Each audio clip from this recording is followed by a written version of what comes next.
John Maxwell, who's a leadership coach and a pastor, says systems make the ordinary extraordinary. And I think of myself, I was a B student, B for Ben, and not super bright kid, and I didn't come from a rich situation, and so I don't think I'm like an extraordinary human. And I have gotten some extraordinary results, but they've always been through systems. So I look for a system for everything. But if you had to summarize it, like what is my methodology for life? Is just to work really hard and be really kind, and to be kind to anybody. And I think if you were in one of my companies or you spent time around me, then you would see that I show up that way, and I try my best to always be kind and work hard. But inside of my personal life, I've come up with a couple of systems. And one of them I talk about on a podcast that I host, Jeremiah, not to be self-promotional, but it's called the Win, Make, Give podcast. And we don't do any advertising or promotion. It's just leadership and wealth stuff, but it's called the Daily Plan. And the Daily Plan is what I do for 5 to 10 minutes every single night to make sure tomorrow is awesome. So if I could just share that one model and that one system, maybe that would be our good answer to your question. So I'm actually gonna read it to you in the way that I teach it. I believe that we need to start with a plan for tomorrow the night before. And that plan should take 5 or 10 minutes so that you can figure out, what does winning look like tomorrow? And it is a very simple 6-step plan. Number 1, I visualize, what does winning look like tomorrow? What is it that I want to accomplish? Not what is my task list, but if I was to come home and bizarrely Julie and Lacey and Mike were all in my home, and I was to say, hey friends, I killed it. I hit it out of the park. Give me a high five. And we high fived each one of them. They would say, what happened? What would that be? And some days that's getting 2 appointments. And some days that's hiring a new agent. Some days it's filing my taxes. Some days it's calling somebody and apologizing because I wasn't my best self the day before. It's, what does tomorrow look like if I was to really, really win? That's step 1. I visualize, what does winning look like tomorrow? Number 2, I look at my calendar. And one of my goals is to cancel 50% of everything on my calendar every week. And I know that's weird, but most appointments on your calendar are other people's priorities, not yours. Think about that. Look at your calendar, not my one thing, not what winning looks like. That isn't moving my life forward, yet they somehow end up on your calendar. So one of my goals is to cancel, cut in half, or reschedule 50% of all of my appointments. So I'll call somebody and say, Jeremiah, I know we had a meeting tomorrow to meet for lunch, and I have a crazy day, but I don't want to blow you off. Our time together, would you be willing to just do a call?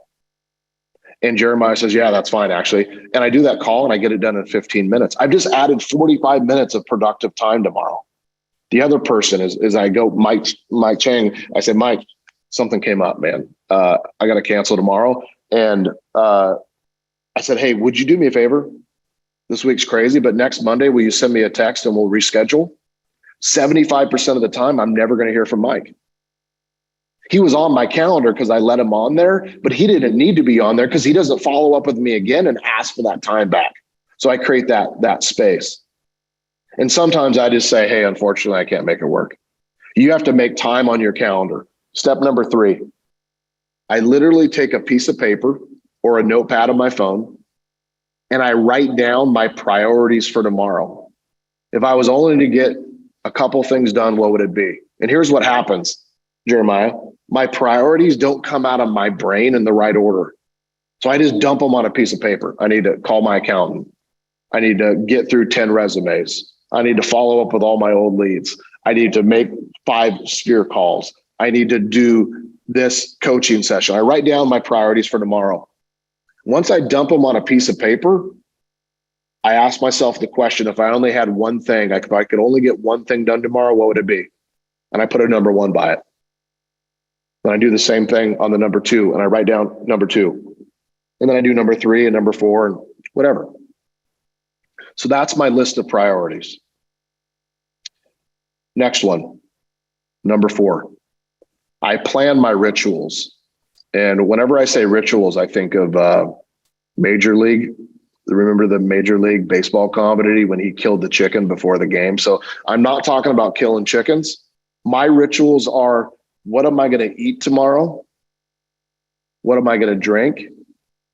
When am I going to exercise? What am I going to read? When are my breaks? Now, the science says, this is Harvard, says that we can focus for 90 minutes to 2 hours max. And you need 15 to 20 minutes to reset your energy and your focus. So I try to schedule in 15-minute breaks for me to read, eat, hydrate, listen to something funny, take a walk, do whatever, 4 to 5 times a day. So I plan my rituals. Now, by the way, you can't eat if you don't have food in your car and you don't have food in your office and you aren't prepared for it. So I actually plan and make sure it's there. Same with hydration, same with reading. The 5th thing I do is I go back to my calendar and I create time blocks for my number 1 thing, what winning looks like, for the priorities I just listed out, and for my rituals. And I put them in my calendar. And those are appointments with myself. Nobody else is on those, right? I make appointments with myself to do the important things. And if they don't fit, I just say, I'm not going to get that done tomorrow. I don't want to go home every single day feeling disappointed about life because I have 10 things I never get done. And that's what happens in our world.